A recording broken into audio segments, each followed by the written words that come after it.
चला नमस्कार विद्यार्थी मित्रांनो. सगळ्याच एक्झामला विचारले जाणारे अत्यंत महत्त्वाचे समानार्थी शब्द असतील, विरोधार्थी शब्द असतील. उद्याचा पेपर आहे, त्या पेपरला सुद्धा यातलेच खूप सारे प्रश्न आलेले असतील. ठीक आहे, भूमी अभिलेख पेपरला सुद्धा अनेक प्रश्न असणार आहेत. आता बघूया, प्राणीपात हा शब्द दिलेला आहे. काय तुम्ही जर कृष्ण मालिका पाहिली असेल किंवा कर्ण मालिका पाहिली, त्यात तुम्हाला हा शब्द प्रयोग प्राणीपात प्रणिपात काय प्रणिपात या शब्दाला समानार्थी नसलेला शब्द कुठला आहे? नसलेला शब्द विचारलेला आहे. नमन. बघा तुम्ही कर्णमालिका कृष्णमालिकात प्रणिपात म्हणतात. प्रणिपात म्हणजे नमस्कार करणे. ठीक आहे, आपण नमन करणे बरोबर आहे, अभिवादन करणे बरोबर आणि प्रणाम करणे सुद्धा बरोबर आहे. मग समानार्थी नसलेला जो शब्द आहे तो आहे वसन, म्हणजे नसलेला शब्द यातला. प्रणिपात, नमन, अभिवादन आणि प्रणाम त्याचे समानार्थी शब्द आहेत, नसलेला वसन आहे. आता याची संपूर्ण इथं माहिती दिली. प्रणिपात म्हणजे काय? नमन, अभिवादन, प्रणाम करणे, वंदन करणे, नमस्कार करणे, आदरभाव दर्शविणे, त्याला प्रणिपात म्हणतात. आणि वसन म्हणजे नदीच्या प्रवाहाने वाहून आलेला जो गाळ आहे त्याला वसन म्हणतात. का दुसरा ऑप्शन होता खालचा. आता हा प्रश्न खूप महत्वाचा आहे. भानू हा खूप वेळा प्रश्न विचारलाय तुम्हाला. भानू या शब्दाला खालीलपैकी समानार्थी शब्द कोणता आहे? भानू. ठीक आहे. आता भानू हा शब्द, या शब्दाला समानार्थी शब्द नसलेला पाहिजे होता. कुठला शब्द नाही? भानू या शब्दाला समानार्थी शब्द कुठला नाही असं पाहिजे होतं. भानू याचाच अर्थ कविता, भानू याचाच अर्थ आदित्य, भानू याचा अर्थ मित्र, भानू याचा अर्थ भानू हा शब्द सूर्यासाठी समानार्थी शब्द आहे. कोणासाठी? सूर्यासाठी भानू हा समानार्थी शब्द आहे. आणि नसलेला शब्द यातला हेम आहे. हेम हा शब्द कशासाठी? तर सोने, हेम, कांचन हे सोन्यासाठी समानार्थी शब्द आहे. त्यातला नसलेला समानार्थी शब्द हेम आहे. चला बघा, इथं सविस्तर दिलंय, खूप महत्वाचे. उद्याच्या पेपरला अनेक जणांना प्रश्न या ठिकाणी येऊ शकतात. TCS, IBPS, MPC सगळ्यांनी, MP सुद्धा यावर प्रश्न घेतलेले आहेत. पुढे दिसेल तुम्हाला. भानू, भानू हा शब्द समानार्थी आहे सूर्यासाठी. मग सूर्याचे किती समानार्थी शब्द आहेत? तर वेगवेगळे समानार्थी शब्द आहेत. त्याच्यामध्ये भास्कर, सविता, आदित्य, मित्र, मार्तंड, ठीक आहे, सहस्त्रकर, रवी, आर्क, आर्क सुद्धा सूर्यासाठी समानार्थी शब्द आहे. दिनकर, प्रभाकर, दिवाकर, करवाले जे शब्द आहे सरासरी, तर ते सूर्यासाठी समानार्थी शब्द आहे. अमरीश, दिनमणी, वासरमणी, ठीक आहे, चंडारू, हे सगळे सूर्यासाठी समानार्थी शब्द आहेत. त्याच्यानंतर सोने, अनेक वेळा तुम्हाला सोन्याचे समानार्थी शब्द सुद्धा विचारतात. सोन्यासाठी कोणकोणते समानार्थी शब्द? सोन्याला हेम म्हणतात. हेम, हेम म्हणजे सोने. सुवर्ण तुम्हाला माहितीचे, सुवर्ण माहिती आहे. कनक अनेक वेळा विचारतात, कांचन अनेक वेळा विचारतात, आणि हिरण्य सुद्धा तुम्हाला अनेक वेळा विचारतात. म्हणजे कांचन, हेम आणि कनक आणि हिरण्य हे सोन्यासाठी समानार्थी शब्द आहे. ते माहिती असणं गरजेचं आहे. पुढचा शब्द राक्षस, या शब्दाला समानार्थी नसलेला शब्द. बघा, नसलेला कुठला शब्द आहे? राक्षस या शब्दाला समानार्थी नसलेला शब्द कुठला? आपलं राक्षस. आता राक्षस हा जो शब्द आहे याला यश म्हणजे राक्षस, यक्ष, यक्ष, यक्ष म्हणतो आपण. दानव म्हणजे राक्षस, दैत्य म्हणजे राक्षस, आणि देव हा राक्षस या शब्दाला समानार्थी शब्द नाही. राक्षस शब्दाचा विरोधार्थी शब्द देव आहे. सूर आणि असुर दोन शब्द आहेत बघा. सूर, सूर आणि असुर. सूर आणि असुर, सूर म्हणजे देव आणि असुर म्हणजे त्या ठिकाणी काय आहे? दैत्य. बघा, राक्षस या शब्दाला समानार्थी शब्द आहे यश, यक्ष, दानव, दैत्य, असुर, रात्रीचर, निशाचर हे सगळे दैत्यासाठी किंवा दानवासाठी किंवा राक्षसासाठी समानार्थी शब्द आहे. देवासाठी सूर, ईश्वर, अमर, निर्जर, परमेश्वर, ईश. आता PSI भरतीला किंवा MPSCला 3-4 वेळेस प्रश्न विचारू झाला ईश, ईश म्हणजे काय? तर देवासाठी समावेश शब्द आहे. निर्मिक, प्रभू, अलक हा सुद्धा परमेश्वर देवासाठी समावेश शब्द आहे. आनंद घन, त्रिदश आणि विभूत हे सगळे देव या शब्दासाठी समानार्थी शब्द आहे. पुढील विष्णू हा शब्द दिलाय, आणि विष्णू या शब्दाला समानार्थी असलेला कुठला शब्द आहे? कुठला शब्द आहे? विष्णू हा शब्द दिलाय तुम्हाला, विष्णू. आणि विष्णूला समानार्थी शब्द कुठला आहे? तर बघा, श्रीपती हा विष्णूसाठी समानार्थी शब्द आहे. अच्युत, बेगमम, गोविंद, नारायण सगळे विष्णूसाठी समानार्थी शब्द आहेत. वरीलपैकी सर्व करेक्ट आहे. सगळ्या एक्झामला अशी कुठलीच एक्झाम नाही ज्यावरती तुम्हाला मी जेवढे काही घेतोय समानार्थी शब्द यातले प्रश्न आलेले आहेत, सगळ्याच एक्झाम आले. विष्णूसाठी श्रीमती, अच्युत, गोविंद, माधव, शेषशाही, मधुसूदन, केशव, पद्मनाभ, हरी, पितांबर, त्रिविक्रम, चक्रपाणी, ऋषिकेश हे सगळे शब्द विष्णू या शब्दासाठी समानार्थी शब्द आहे. त्याच्यानंतर झालं वासुदेव सुद्धा विष्णूसाठी समानार्थी शब्द आहे. ताप शब्द दिलाय, ताप. ताप या शब्दाला समानार्थी असलेला शब्द कुठला आहे? ताप शब्द दिलाय आणि तापला समानार्थी शब्द कुठला आहे? तापला काय? त्रास, वैताग, ज्वर वरीलपैकी सर्व. तर तापसाठी समानार्थी शब्द सगळे. ताप येणं म्हणजे काय ठिकाणी जोर येणं, आपण म्हणतो ताप आलेला आहे, अंग गणगण करते, ठीक आहे, थोडा त्रास, वैताग, हे सगळे तापसाठी समानार्थी शब्द. वरीलपैकी सर्व हे तापसाठी समानार्थी शब्द सगळेच. बघा, तापसाठी त्रास, वैताग, ज्वर, संताप, उष्णता हे सगळे ताप या शब्दासाठी समानार्थी शब्द. आपल्याला वाटू शकतो की त्रास, वैताग किंवा हे समानार्थी शब्द नाही, तर ते ताप या शब्दाला समानार्थी शब्द आहे. सरिता, सरिता या शब्दाला समानार्थी असलेला शब्द कुठला आहे? सरिता शब्द दिलेला आहे. आता सरिता म्हटलं तुम्हाला तर मला नदीसाठी सुद्धा, नदीला सुद्धा सरिता हा शब्द प्रयोग आहे. आणि वेल, वेलला सुद्धा सरिता हा शब्द प्रयोग. नदी असेल, नदीला सुद्धा सरिता म्हणतात, फुलाला नाहीये, ठीक आहे. तर वेल या वेलीला सुद्धा सरिता म्हणतात. आणि नदी, तर नदीला सुद्धा समानार्थी शब्द सरिता आहे, लक्षात ठेवा. ओके, आता हे सगळ्या चारही पर्यायाचं आपण विश्लेषण बघूया. फुल, फुल या शब्दाला समानार्थी कोणकोणते शब्द आहेत? तर पुष्प, सुम, सुमन, ठीक, कुसुम, प्रसून हे फुल या शब्दाला समानार्थी शब्द आहे. सविता या शब्दासाठी जर पाहिलं असेल तर तुम्ही पाहिले सूर्याला सविता म्हणतात, रवी म्हणतात, मित्र म्हणतात, भानू म्हणतात आणि दिनकर म्हणतात, हे सगळे सूर्यासाठी समानार्थी शब्द आहे. त्याच्यानंतर पुढचा पर्याय होता वेल, वेल, लता, वेलीसाठी लता, वेली, लतिका आणि वल्लरी सगळे वेल या शब्दासाठी समानार्थी शब्द आहेत. सुवासिक, सुगंध, चांगला वास, सुगंध युक्त सगळे सुवासिक शब्दासाठी समानार्थी. सरिता नदीला सुद्धा म्हणतात आणि वेलीला सुद्धा म्हणतात. पुढील शब्दाचा अर्थ सांगा. कानाडोळा करणे. आता कानाडोळा करणे याचा अर्थ काय आहे? तर भोळसर, कान व डोळ्याच्या मधली जागा आहे, दुर्लक्ष की बहिरेपणाचं सोंग. तर कानाडोळा करणे, लक्षात ठेवा, कानाडोळा करणे म्हणजे काय? मुद्दामून दुर्लक्ष करणे. कानाडोळा करणे याचा अर्थ होतो की मुद्दामून दुर्लक्ष करणे. भोळसर, साधा, भोळा, भोळा भापळा, कानाडोळा म्हणजे दुर्लक्ष करणं. आपला टेलिग्रामचा ग्रुप आहे, या व्हिडिओच्या डिस्क्रिप्शन मध्ये टेलिग्रामची लिंक दिलेली आहे, तो जॉईन करा, तुम्हाला ही सगळी पीडीएफ तिथं सुद्धा मिळून जाईल, काळजी करू नका. ओके, चला, आपलं ऍप आहे श्री अकॅडमीचं, सगळ्या भरतीच्या बॅचेस सुरू झालेल्या आहेत, टेस्ट सिरीज सुद्धा सुरू आहे, 50 रुपयात टेस्ट सिरीज आहे, ते पण जॉईन करून घ्या. अवहेलना या शब्दाला समानार्थी शब्द कुठला? अवहेलना, अवहेलना करणे म्हणजे काय करणे रे बाबा? एखाद्याचा अवहेलना केलेली आहे, त्यांनी माझी अवहेलना केली. अवहेलना केली म्हणजे काय केलं? तर अपमान केलेला आहे. अवहेलना करणे याचाच अर्थ काय? अपमान करणे. अवहेलना करणे म्हणजे काय? अपमान करणे. आता अवहेलना म्हणजे काय? अपमान, अनादर, हेटाळणी, मानहानी करणे, अपमानास्पद बोलणे, ठीक आहे, अपमानास्पद वागणूक देणे, मानभंग करणे, तेजोभंग करणे, हे सगळे अपमान या शब्दाला समानार्थी शब्द आहे. काय? अपमान. पुढचा रामबाण या शब्दाला समानार्थी असलेला शब्द कुठला आहे? सेम असेच प्रश्न तुम्हाला विचारतात, यापेक्षा वेगळे काय विचारत नाहीत, फक्त दुसरे एक्स्ट्रा विचारतात. ओके, रामबाण शब्द म्हणजे काय? अग्निबाण आहे का? युद्धशास्त्र आहे का? जालिम उपाय का? प्रतिज्ञा. आता रामबाण आपण म्हणतो ना, राम याच्यावर यार मला हेच होत नाहीये, याच्यावर मी तुला रामबाण उपाय सांगतो. रामबाण उपाय म्हणजे काय बघा? रामबाण उपाय म्हणजे एकदम जालिम उपाय, परफेक्ट उपाय, करेक्ट उपाय, बरोबर उपाय, हे सगळे रामबाण या उपायाला समानार्थी शब्द आहेत, म्हणजे जालिम उपाय. आता बघा, अग्निबाण जे काय तुम्हाला ऑप्शन आहेत, आकाशात वेगाने सोडले जाणारे यांत्रिक उपकरण त्याला अग्निबाण किंवा रॉकेट आपण म्हणतो, त्याला अग्निबाण म्हणतो, ठीक आहे. त्याच्यानंतर युद्धशास्त्र म्हणजे युद्धाचा अभ्यास करणारं शास्त्र, रामबाण म्हणजे जालिम उपाय.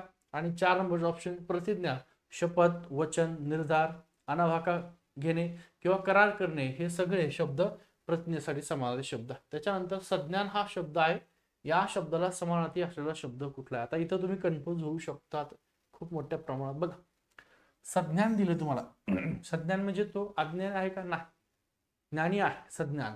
मग अज्ञान हा शब्द येणार नाही, साक्षर आहे, पण संज्ञानचा समानार्थी शब्द आहे सुज्ञ.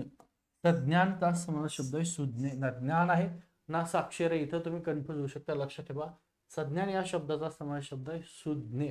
आता याचे सगळे डिटेल आपण माहिती पाहूया. ओके. अज्ञान म्हणजे काय रे? ज्ञान नसलेला किंवा अशिक्षित व्यक्ती जो आहे त्याला अज्ञान म्हणतात.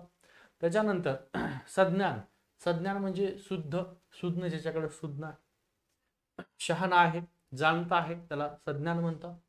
ज्ञान म्हणजे बुद्धी, विषयाचं आकलन होण्याची क्षमता किंवा माहिती त्याच्याकडे आहे, त्याला ज्ञान म्हणतात. आणि साक्षर म्हणजे अक्षर ओळख झालेला, थोडेफार शिकलाय, त्याला साक्षर म्हणतात. लाकूड या शब्दाला पर्याय असलेला शब्द जळण, वनस्पती, फांदी की खोड. तर लाकूड या शब्दाला समास शब्द आहे खोड. खोड हा लाकूड शब्दाला समास शब्द आहे. पुढचं हात या शब्दाला पर्याय असलेला शब्द कुठले? तिमीर, हस्त, बाहू आणि वायाशी. इथं दोन शब्द आहेत, त्या दोन शब्दामध्ये तुम्ही कन्फ्युज होऊ शकतात. कोणते? तर बघा, हात. आता हात या शब्दाला, हा हस्तो शब्द संस्कृत मधला आहे, संस्कृत. तो कुठला शब्द आहे? तर तत्सम शब्द आहे.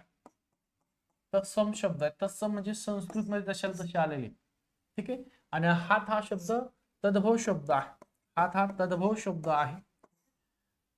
तर हा हस्त त्याचं समानार्थी शब्द आहे, परंतु बाहू नाही. बाहू म्हणजे भुजा, बाहू म्हणजे भुजा, आणि हस्त म्हणजे हात.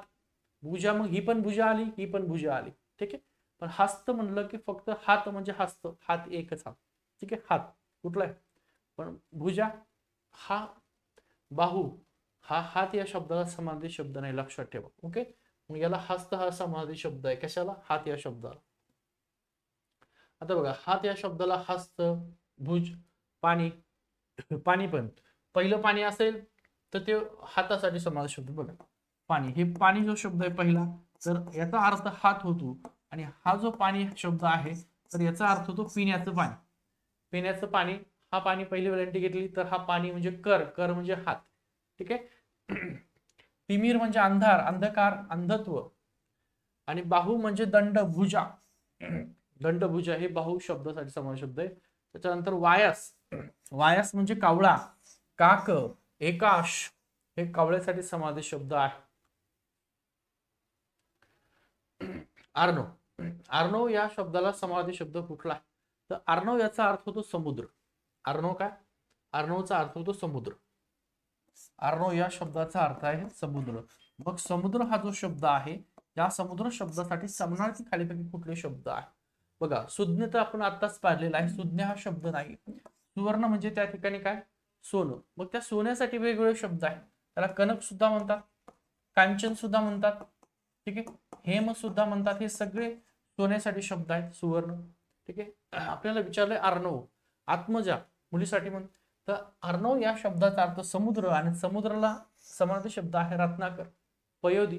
रत्नाकर हे समुद्र शब्दाला समानार्थी शब्द रत्नाकर. आता बघा, आर्नव हा जो शब्द आहे याला रत्नाकर, जलधी, लक्षात ठेवा.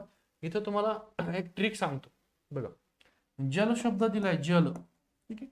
त्याला धी लावलंय. ठीक आहे, धी. आता हा जल शब्द आहे, जल म्हणजे पाणी, जल म्हणजे पाणी, आणि त्याला धी लावलं, धी, तर ते झालं समुद्र. लक्षात ठेवा, काय झालं? समुद्र. मग तुम्हाला जल विचारलं, त्याचा अर्थ काय? जल म्हणजे पाणी, त्याला धी लावलं की काय झालं? ते समुद्र. आता इथं बघा, रत्नाकर म्हणजे समुद्र, जल म्हणजे पाणी, आणि जलधी म्हणजे समुद्र, सागर. उद म्हणजे पाणी, आणि उदधी म्हणजे समुद्र. सिंधू म्हणजे समुद्र. पय म्हणजे पाणी. बघा, पय असं, पय, पय म्हणजे पाणी, आणि पयोही म्हणजे त्या ठिकाणी, किंवा पयोधी म्हणजे सुद्धा काय? समुद्र आहे, पयोधी. अंबू म्हणजे पाणी, आणि अंबुधी याचा अर्थ समुद्र होतो. त्याच्यानंतर वारी, राशी, अब्दी, अब म्हणजे पाणी, अब्दी म्हणजे त्या ठिकाणी समुद्र. जलाशय, जलनिधी, जल म्हणजे पाणी, निधी म्हणजे त्या ठिकाणी समुद्र, अंबुनिधी. ठीक आहे.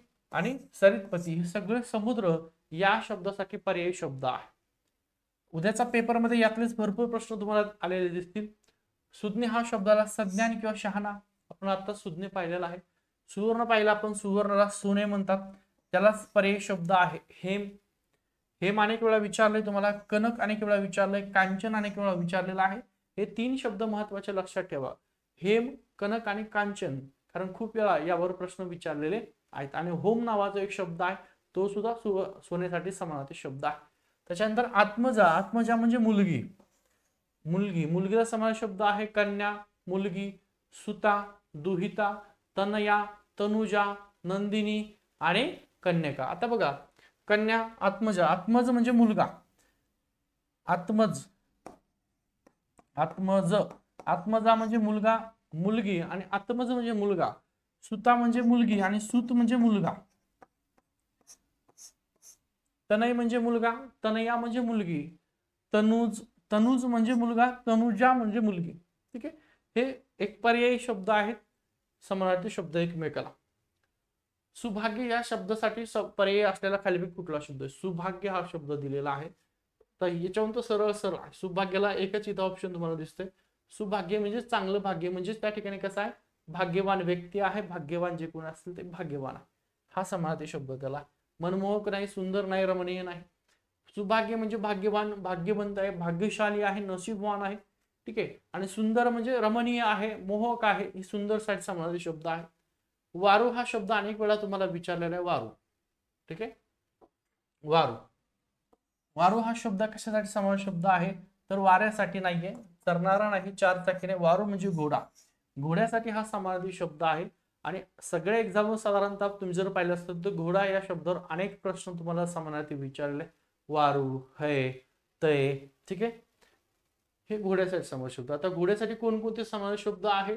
तर घोड्या या शब्दाला समानार्थी हय नावाचा शब्द आहे, हा एक अंडरलाईन करून ठेवा, महत्वाचा शब्द आहे हय, हा घोड्यासाठी समानार्थी शब्द आहे. अश्व तुम्हाला माहिती आहे, घोडा पण माहिती आहे सर्वांना, अश्व हा शब्द सुद्धा माहिती आहे. तर लक्षात ठेवा. तुरुंग हा वेगळा शब्द आहे, तुरुंग म्हणजे कैद, जेल, ज्या तुरुंगात टाकतात तो तुरुंग. आणि समानार्थी शब्द तुरंग, तुरंग या शब्दाचा अर्थ आहे घोडा, तुरंग, तुरुंग नाही, तुरुंग वेगळं, तुरुंग असा शब्द आहे, लक्षात ठेवा. हा आहे तुरुंग शब्द, काय, तुरुंग, आणि हा आहे तुरंग. तुरंग याचा अर्थ होतो घोडा, आणि तुरुंगचा जेल, लक्षात ठेवा, तुरुंग. त्याच्यानंतर तुरग हा सुद्धा घोड्यासाठी समानार्थी शब्द आहे. त्यानंतर वाजी, अनेक वेळा तुम्हाला वाजी विचारले, वाजी, आरत, तुर्गम आणि तुर्गम, लक्षात ठेवा. ठीक आहे, हे बाकीचं आपल्याला एवढं काही विचारलं नाहीये. त्याच्यानंतर वारा हा सुद्धा महत्वाचा आहे, सगळ्या एक्झामला एक समानार्थी शब्दामध्ये वारावरती एक प्रश्न आहे, घोड्यावरती प्रश्न आहे, देव रिलेटेड जेवढे काही क्वेश्चन आहेत त्यावर एक क्वेश्चन आहे. ओके, आता वारा ह्या शब्दाला वायू आहे, पवन आहे, मरुत तुम्हाला अनेक वेळा विचारले, मरुत, हवा तुम्हाला माहिती आहे, वायू माहिती आहे, पवन सुद्धा तुम्हाला माहिती आहे. परंतु लक्षात ठेवा, अनिल म्हणजे वारा, अनिल म्हणजे वारा. ओके, समीर म्हणजे वारा, आणि समीरन म्हणजे सुद्धा वारा. वात माहिती आहे, फॅन सुद्धा माहिती आहे, त्यातलं अनिल लक्षात ठेवा, अनिल म्हणजे सुद्धा वारा. निपुण हा शब्द दिलाय, निपुण या शब्दाला समानार्थी असलेला शब्द कुठला असं तुम्हाला ओळखायचं विचारलंय. निपुण आहे तो, सगळ्या गोष्टीमध्ये निपुण आहे, म्हणजे तो कसा आहे, तर निपुण आहे याचा अर्थ निष्णांत आहे, तरबेज आहे, पटाईत आहे, हे सगळे निपुण या शब्दाला समानार्थी शब्द आहेत. मग कौशल्य, श्रेष्ठ हे काय नाही. ओके, आता बघूया, निपुण हा जो शब्द आहे त्याला समानार्थी कोणकोणते शब्द येतात? तर निपुण याचा अर्थ निशांत, कुशल, वाकगार, प्रवीण आहे तो, कसबी आहे का, ते पारंगत आहे, पटाईत आहे, पट्टू आहे, हे सगळे शब्द निपुण शब्दाला समानार्थी. आणि कौशल्य असेल तर त्याच्यामध्ये कुशलता आहे, चातुर्य आहे, तो कुशल प्रकारे काम करतो. ठीक आहे, श्रेष्ठ म्हणजे काय, वरिष्ठ आहे, ज्येष्ठ आहे, उत्तम आहे, एकमेव, फक्त एकच, केवळ एकच त्याचा अर्थ. ढग हा शब्द दिला आहे. आता ढग या शब्दाला पर्याय असलेला शब्द कुठला? नभी, पयोधर, काळवट. वर्षा म्हणजे पाऊस, पण ढग म्हणजे होत नाही. नभ म्हणजे आकाश. ठीक आहे, पयो बघा, पय म्हणजे पाणी, पयोधर म्हणजे त्या ठिकाणी समुद्र होते का. तर ढग या शब्दाला समाज शब्द बघा, पयोधर, मेघ इथे दिसले बघा. नभ म्हणजे आकाश होऊन जाते, नभ, नभी म्हणजे हे आकाश आहे. तुम्हाला आकाश विचारलं का ढग विचारलेला? काळवट. वर्षा म्हणजे त्या ठिकाणी पाऊस, वर्षा म्हणजे पाऊस. आणि पयोधर या ठिकाणी पयोधरचा अर्थ होतो ढग. ठीक आहे, त्याचे समाज शब्द खाली दिलेत. पयोधर म्हणजे ढग म्हणजे पयोधर. मेघ, मेघ म्हणजे ढग, घन दाटून आलेले, मेघ दाटून आलेले आहेत. ठीक आहे, जलद, लक्षात ठेवा, जलद हा जो शब्द आहे, जलद म्हणजे पळणे असं नाही, तर जलद हा समानार्थी शब्द ढगासाठी आहे. जलद. आर्द्र आलेले आहेत, ठीक आहे, वातावरण आर्द्र आहे म्हणजे ढग आलेले आहेत. आभ्राच्छादित आभाळ झालेलं म्हणजे ढगाच्छादित आभाळ आहे. आब्द म्हणजे त्या ठिकाणी सुद्धा काय आहे, ढग. हे ढगासाठी समानार्थी शब्द आहे. त्यानंतर नभी म्हणजे काय, नभ म्हणजे आकाश, आकाशासाठी समानार्थी शब्द आहे नभ. नभ म्हणजे सुद्धा आकाश आहे, नभ. वर्षा म्हणजे पाऊस, वर्षा ऋतू, वर्षकाल किंवा पावसाळा वर्षाला म्हणतात. 18 नंबरचा क्वेश्चन आहे, गगन या शब्दाला पर्याय असलेला शब्द. गगन म्हणजे काय रे बाबांनो, आकाश. गगन म्हणजे काय, आकाश. मग या गगनाला सुद्धा समानार्थी शब्द आहे, इथं तुम्ही चुकू शकतात. गगन म्हणजे नभ, नभ म्हणजेच आकाश, ठीक आहे. गगन याचा अर्थ फेम, आकाश म्हणजे वरील सर्व या ठिकाणी करेक्ट आहे. हे कशासाठी, गगन किंवा आकाश या शब्दासाठी हे सगळे समानार्थी शब्द आहेत. तुम्ही जर पाहिलं असेल, गगन, आकाश, नभ, वेम, वितान, गगन, अंबर, अंतरिक्ष, रव हे सगळे समानार्थी शब्द गगन या शब्दासाठी आहे. पुढचा शब्द आहे वानर. या शब्दाला पर्यायी नसलेला शब्द. पर्यायी नसलेला म्हणजे या ठिकाणी वानर या शब्दाला बरोबर नसलेला कुठला शब्द आहे तो ओळखायचा आपल्याला. पर्याय नसलेला, कपी म्हणजे वानर, कपी म्हणजे वानर. मरकट, मरकट म्हणजे सुद्धा वानर आहे. शाखा मृग म्हणजे सुद्धा वानर आहे. समीरण आपण आताच पाहिलं, समीरण हा शब्द वाऱ्यासाठी आहे. कशासाठी, समीर म्हणजे आणि समीरण म्हणजे अनिल म्हणजे सगळे वाऱ्यासाठी समावेश शब्द. शाखा मृग सुद्धा वानरसाठी आहे, मरकट वानरसाठी, कपी सुद्धा वानरासाठी समानार्थी शब्द आहे. आता बघूया, वानर या शब्दाला कपी, मरकट, शाखा, मृग म्हणतात, ठीक आहे. समीरण म्हणजे वारा, पवन, मरुत, हवा, अनिल हे सगळे आपण समीरणसाठी पाहिलेले समानार्थी शब्द आहे. त्याच्यानंतर सुमन, सुमन या शब्दाला पर्याय असलेला शब्द आहे. सुमन फुलासाठी समानार्थी शब्द आहे, ठीक आहे. सुमन म्हणजे फुल, पुष्प, कुसुम, सुम, आरल हा एक नवीन शब्द आहे त्यासाठी. आताच MPSC ला हा क्वेश्चन विचारलेला आहे. मुलगी या शब्दाला सुता, सुत म्हणजे मुलगा, सुता म्हणजे मुलगी. दुहिता, तनय म्हणजे मुलगा, तनया म्हणजे मुलगी. आत्मज म्हणजे मुलगा, आत्मजा म्हणजे मुलगी. तनुज म्हणजे मुलगा आणि तनुजा म्हणजे मुलगी, लक्षात ठेवा. कळी, नऊ मळलेले फुल त्याला कमी कळी म्हणतात. जतन या शब्दाला समानार्थी असलेला शब्द कुठला आहे, जतन हा शब्द दिलेला आहे. जतन म्हणजे पालन, पोषण, संगोपन की वाढ, कुठला पर्याय. जतन करणे म्हणजे त्या ठिकाणी त्याचं संगोपन करणे. काय करणे, जतन करणे, त्याला ठेवणे म्हणजे त्याचं संगोपन करणे. संगोपन काळजीपूर्वक रक्षण करणे ते जतन आहे. पोषण म्हणजे संवर्धन करणे, पोषणाचं कार्य करणं किंवा त्याची वाढ करणे, त्याला सांभाळणे किंवा त्याचं पालन करणे, हे एकमेकां रिलेटेड समानार्थी शब्द. लक्षात ठेवा, इथं तुम्ही चूक करू नका. अशाच प्रकारे तुम्हाला TCS किंवा IBPS असेल किंवा MPSC असेल क्वेश्चन देते कन्फ्यूज करण्यासाठीच. मरुत शब्द आपण आत्ताच पाहिला. मरुत या शब्दाला समानार्थी शब्द कुठला आहे, मरुत. पर्वत, आपण वारा, वावटळ की वादळ, तर मरुत हा शब्द वाऱ्यासाठी आहे.